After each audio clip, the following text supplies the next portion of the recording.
வணக்கம் நண்பர்களே. இன்னைக்கு ஃபினான்சியல் சர்வீஸ் கேட்டகரியில இருக்கிற ஆப்டஸ் வேல்யூ ஹவுசிங் ஃபினான்ஸ் பத்தி பார்த்துருவோம். நாராயணங்கிற ஐடியில இருந்து நண்பர் கேட்டிருந்தாரு, சார் ஆப்டஸ் வேல்யூ ஹவுசிங் பத்தி ஒரு வீடியோ போடுங்க. அவருக்காக இந்த வீடியோ அண்டு அண்டு மற்ற எல்லாத்துக்காகவும் போனஸா Bajaj housing finance and Aadhar housing finance அந்த 2 வீடியோவும் இதுக்கு அடுத்து ரிலீஸ் பண்ணலாம்னு இருக்கேன். ஓகே, இந்த வீடியோல fundamentals, quarterly estimate, relative valuation, technical analysis, industry price comparison, ratio analysis, intrinsic value, 5 years price history, median PE and earning growth rate, இந்த 10 விஷயத்தையும் விரிவா பார்த்துருவோம். வாங்க வீடியோக்குள்ள போவோம்.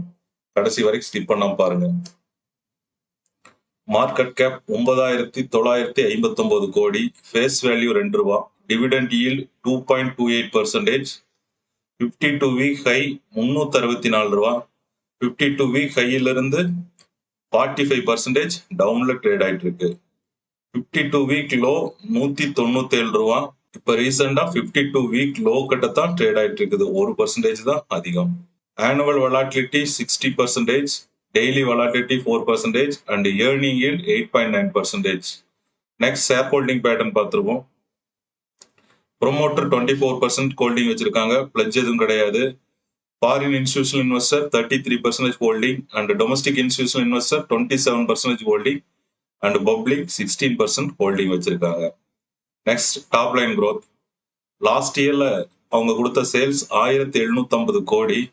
அதுவே ப்ரீவியஸ் இயர் கம்பேர் பண்ணும்போது 28% ப்ரீவியஸ் இயர் விட லாஸ்ட் இயர் சேல்ஸ் அதிகம்.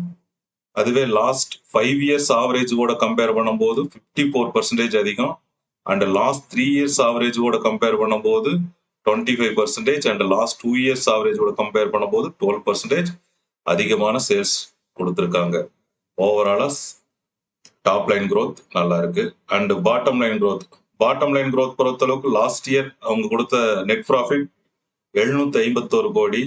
அதுவே ப்ரீவியஸ் இயரை கம்பேர் பண்ணும்போது 23% அதிகம். லாஸ்ட் 5 இயர்ஸ் ஆவரேஜ் கூட கம்பேர் பண்ணும்போது 50% அதிகம். லாஸ்ட் 3 இயர்ஸ் ஆவரேஜோட கம்பேர் பண்ணும்போது 21% அதிகம் அண்ட் லாஸ்ட் 2 இயர்ஸ் ஆவரேஜோட கம்பேர் பண்ணும்போது 10% அதிகமான நெட் ப்ராஃபிட் கொடுத்துருக்காங்க. நெக்ஸ்ட் ஆப்ரேட்டிங் மார்ஜின் பார்த்துருவோம்.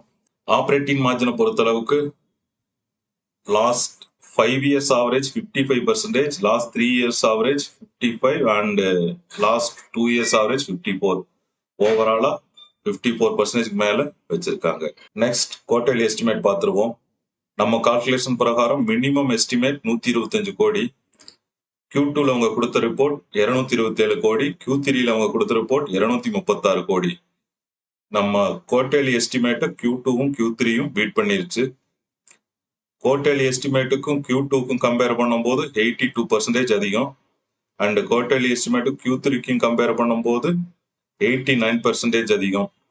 அதே Q2வும் Q3யும் கம்பேர் பண்ணும்போது 4% Q2வோட Q3 ரிசல்ட் அதிகம். ஓவராலா 3 ஃபேக்டரும் ஃபுல்ஃபில் ஆயிருக்கு. Next relative valuation.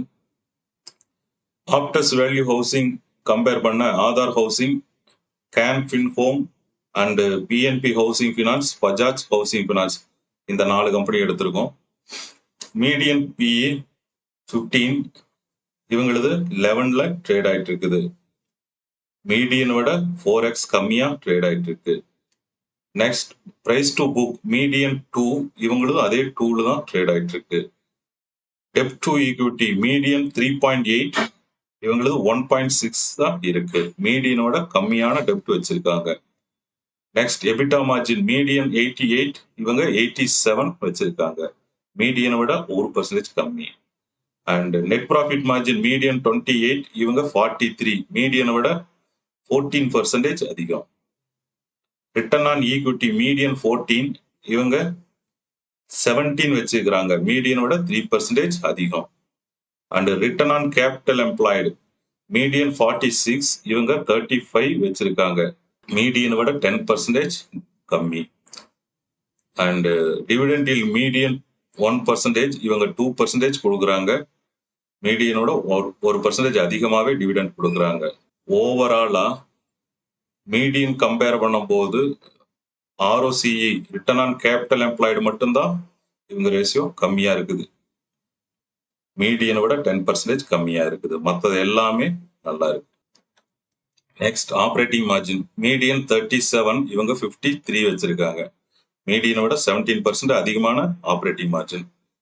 And current ratio median 1.32, இவங்க 1.62 வச்சிருக்கிறாங்க. மீடியனோட அதிகமான current ratio. And dept to asset median 74, இவங்க 61 தான் வச்சிருக்காங்க. மீடியனை விட 14% கம்மியான டெப்ட் வச்சிருக்காங்க. And return on asset median 3%, இவங்களது 7% இருக்குது. மீடியனை விட 3% அதிகமான ரிட்டர்ன் ஆன் அசெட் வச்சிருக்காங்க. அடுத்து price to sales median 5x, இவங்க நியர்பை 6x வச்சிருக்காங்க. மீடியனோட 1x அதிகமா ட்ரேட் ஆயிட்டு இருக்கு. EPS growth median 73, இவங்களது 77. மீடியனை விட 4% அதிகமான இபிஎஸ் வச்சிருக்காங்க. And earning growth rate median 42, இவங்க 44 வச்சிருக்காங்க. மீடியனை விட 2% அதிகமான ஏர்னிங் growth ரேட் வச்சிருக்காங்க. ஓவராலா மீடியனை இவங்களோட பீட் பண்ணிருச்சு. Next technical analyse. 4 years data weekly chart. High 402 ரூபாய், அக்டோபர் 2024 வந்த ஹை. லோ 196, இப்ப ரீசெண்டா வந்த லோ. இதே லாஸ்ட் 1 year பார்த்துருவோம். லாஸ்ட் 1 year பொறுத்தளவுக்கு ஹை 364, லோ அதே 196. பிரைஸ் ஆக்ஷன் பிரகாரம் லோயர் லோ பண்ணிட்டே வந்துட்டு இருக்கு. எங்கேயுமே ஸ்பீட் பிரேக்கே எடுக்கல. இந்த ஷேர் ஃபண்டமெண்டல்ல ஸ்ட்ராங்கா இருந்தாலும் டெக்னிக்கல்ல வீக்கா தான் இருக்கு. லோயர் லோ பண்ணிட்டே போகுது. Next industry price comparison. Last 4 years price comparison. Bajaj housing finance -54%, Aptus -41%, Aadhar housing finance +31%, PNB housing +47%, and Can Fin Home +56%. இதே லாஸ்ட் 1 year பார்த்துருவோம்.